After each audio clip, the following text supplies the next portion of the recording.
starting off last week with Tommy's mama crashing the function, and so she sits down talking to everybody. Tommy was like, oh, I know this bitch KK has something to do with this, but let's continue on with the function. Mama Samantha talking about some, yeah, I went away to Vegas and I got me a spot out here because Atlanta act like they don't want to treat me good. I'm like, your ass went all the way to Vegas? Okay, bitch, you on the west side. Then Tommy and her mama started talking about the whole situation. Last time they cussed each other out. And the mama, I couldn't help when I was looking at her. Like, the way she was talking to her just seemed like she was just kind of crazy or something. Yo, Tommy, don't you sit up here and don't you do that. Don't you cry for me. I already know how you is. You bipolar. You not bipolar, but you bipolar. I'm like, what the fuck is bipolar? I'm gonna look that up, though. If that's real, I'm gonna look that up. KK getting her confessional, she was like, yeah, I did set this up because I feel like it was very well needed. And I guess you can say that. Everybody is, again, kicking it, having a good time. And it was a nice function for Tommy. So I'm proud of you, girl. I'm proud of you. Oh my God. How do you set up these directions? Jocelyn upstairs, she trying to set up the crib or whatever. I'm like, damn, Stevie, where you at, bitch? Melissa and Don come up in there. Why did Don look like she was finna go run around the park a couple of laps so she feel like she was finna go to the gym? But she's basically talking about finding out that, yeah, Steve is the daddy, which we all know. And the fact that she's still mad that this motherfucker is the father. And unlike Mimi, she gonna put this motherfucker on child support. I was like, well, shit, do that, Jocelyn, because you know what, bitch, get out the complaint. She was like, I don't even want this motherfucker to even have custody. I want full custody. And you know what? If he ever does want to try to come to see the baby, bitch, go talk to the judge about that. Scrappy goes to meet up with Rashida, and you know what? Scrappy hairdo looked like one of them little Angry Birds. Like, it was not working for me. They're basically talking. Scrappy was like, well, you know what I mean, the Bams, the wedding is canceled. And he was talking to Rashid about, you know, what's going on with her. But you know, things just been really hectic towards me and Kurt. Like, our only communication is just texting. I got the children to take care of. I haven't even had time to process. You know, some days I do want to wake up and be like, yeah, we deserve a divorce. Other days, I'm like, I'm waiting for him to just fix it, but I don't know if he can fix it. I'm like, Rashida, this motherfucker cheated on you. There is no fixing this, okay? Like, I don't know. Maybe it's not that easy. Maybe it's not that easy. She's saying we in separate houses. I don't want to sit up here and jump the gun on we got kids because our kids don't need to be experiencing this. And I'm just like, again, I don't have a family. I'm not married, so it's probably not that easy. So, you know, I've been dealing with other people's mess, and I haven't even got a chance to know that my end of the bargain is really good. But it's some stuff I need to sit down and talk to about with Cena, because I don't know if she really knows. Probably wants to go meet up with Cena because supposedly they're cool now. The whole entire time they're talking about Jock and Treasure, and Cena basically leaped around Carly to tell her that supposedly Jock and Tommy are dating. I was like, what? Really? Okay, like that's the thing I have with him. Like, we're supposed to be honest with each other, and he's not being honest with me. But then she was like, this bitch Tommy really did this petty shit just to make me jealous. And you know what? Like, it's fine. You know, Jock is just so disappointing. Like, he should be wanting a chick that's bad and bougie, but instead he want a chick that's ugly and duty. But you know what? My name is revenge. Made me want to sit up here and go to Melissa's house. Melissa, you got a nice ass house, bitch. Okay. She wants to sit up here and go to her house after hearing that from lovely Mimi that she tried to work the friendship out between her and Dime. So she wants to sit down on the couch talking to Melissa like, Melissa, last time you told me about Johnson, you said that y'all had a business relationship. So her, and you trying to recruit girls or something for her. And the thing is, you know the type of relationship that I feel about Jocelyn. Melissa was like, bitch, I was just being a nice person because she asked me to recruit people for her video. I mean, she is pregnant. By her being pregnant, I feel like she is really changing, revolving into a different person. And Mimi want to pop the fuck off on Melissa like, That's my problem with you. You still defending for that bitch. She has no friends. And you know what? The day's gonna come when she turn you the fuck over too. Just watch, because you gonna come running back to me. Melissa's just like, look, I'm sorry, or whatever the case may be. And then they start talking about Arian. Melissa was like, oh, Arian, that bitch is just probably mad because I'm not fucking her anymore. Ooh, bitch, I knew you was on this show for a reason.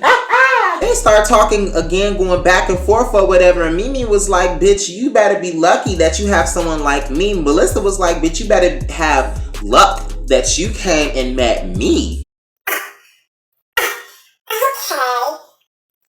Okay, well, my lucky ass is gonna get out your raggedy ass. That's what I'ma do. Jessica down goes to meet up with Carly at her house to talk. They're talking or whatever, and John was like, you know, I met up with Tommy and I met up with both Jocelyn. But she was saying, you know, I really do feel like Jocelyn was changing, you know, since she's pregnant or whatever. And so we making amends. But, you know, at Tommy's party, shit went left. Then she went to be talking about some, yeah, I was at this little wine tasting event, you know, Tommy did, but that fucking wine tasted like piss. Dime. I know the comment you said last week. Of course you did say you're not a wine person, but you know it did taste good or whatever. But now you want to say that shit tastes like piss. Bitch, bye. Then she was talking about Tammy. She was like, and then Tammy, oh, applehead ass. I'm like, bitch, I'll give you that one. But then she wanted to discuss the situation about Tammy and how she interrupted her and her nails and stuff like that. And Carly started getting mad because she was like, Don, you knew this situation as my friend. Why didn't you tell me? I was like, look, I was trying to get Jock the opportunity to tell you whatever. I was trying to let him know, but he didn't come to your ass. Carly was like, okay, that's cool. It's what it is. This motherfucker gonna pay one way or another. Amy goes to meet up with Arian. She goes to meet up with Arian to talk to her about Melissa. Amy was saying, yeah, I know you told me not to trust that bitch or that she's just hateful or whatever, but this hoe had the audacity to say that I should be lucky that I met her ass. Like, bitch, really? Arian all up in her confessional like... It's some stuff that Melissa does. Like, she's not a bad person, but she does have a foul ass mouth. And believe it or not, there are some things that I can say about Melissa to end her life, but I choose not to do that. I mean, this shit was like 20 years ago.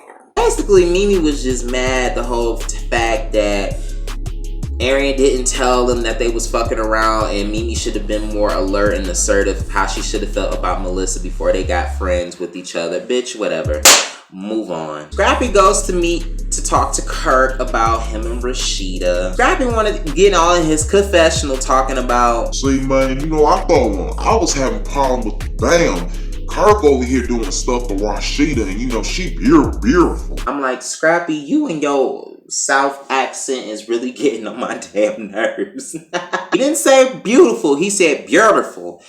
Nigga put an R in that shit, okay? There is an R in beautiful, okay? I want to sit up here talking to Scrappy like, you see, with the relationship, I just thought it was kind of over. Like, she would come home, we ain't been having sex like that. Like, I try to touch her, she don't even want me touching her. I just feel like as my wife and as your husband, you should be doing something to support me or something to make it all better or whatever. I do love her, but it's like shit ain't been the same. Like, you not gonna keep torturing me. Man, I'm sitting here confused at Kirk because he just sitting up here acting like he just nonchalant about the whole situation. And as a man, you gonna try to get this DNA test, you heard me? I was here for Scrappy. I'm like, Kirk, if you so damn confident that this child is not yours, then take the damn DNA test then and let's find out then, nigga. I'm like, once again,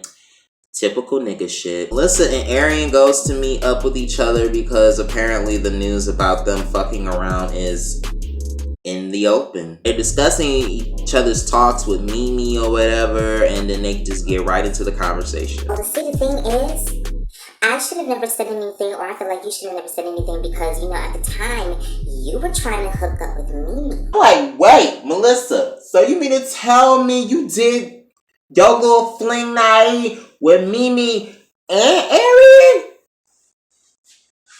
Bitch, I'm done. Arian was like, bitch, you told me not to say anything. So you know what? In a sense, why would you go and run your mouth to Mimi about you and me then? Melissa was acting like so nonchalant and everything, but then she was popping off slick at the mouth. I'm like, bitch, your mouth is something else, how? Arian was talking about why would you go and befriend Jocelyn knowing that Mimi has a problem? Bitch, so what? But Arian had a problem and she got the fuck on. I'm like, alright, next scene. Phoebe comes over to Mimi's house to basically talk to her about, yeah, you know, I had to get a bigger house for everybody and for also the baby Bella too. Mimi start going off as soon as he said that. So this baby is yours, huh? This is what I want you to know. I don't want Jocelyn around my fucking daughter. Do you have any idea how much this bitch put me through? I'm telling you now, Phoebe, if you bring that bitch around my daughter, I might end up putting a fucking restraining order on that hoe. I'm not playing with you. Obviously you don't know that I'm serious about this shit. Cause after what the fuck she did to me last year, I have no respect for her. Cause obviously she don't know about loyalty and family, and I feel bad for the baby Bella because she deserves both parents with some sense.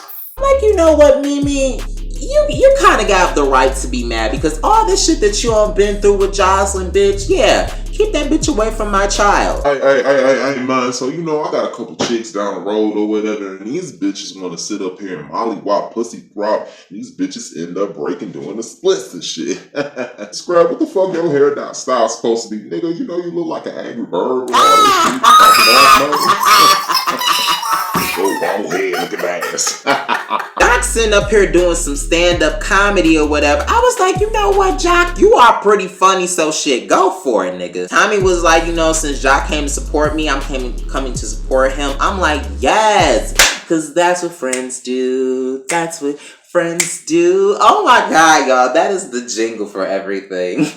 He gets off the stage or whatever, and he goes to sit with his crew. Next thing you know, bitch, Carly and Cena came up rolling in the spot. Doc was like, I did not purposely tell them because I already know Carly was on some other shit and Cena doing her own fucking thing. So no, I'm not gonna tell them. As soon as they arrive, Lolly Mimi right off the rip had Tommy back, so she start coming on Carly like, oh, hey, Grandma!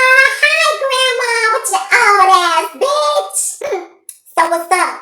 What's going on here? What's going on here? Did you see what's going on around here? You see the scenery, ho? What's up? Cena, boo, as for you, we never really had no communication, bitch.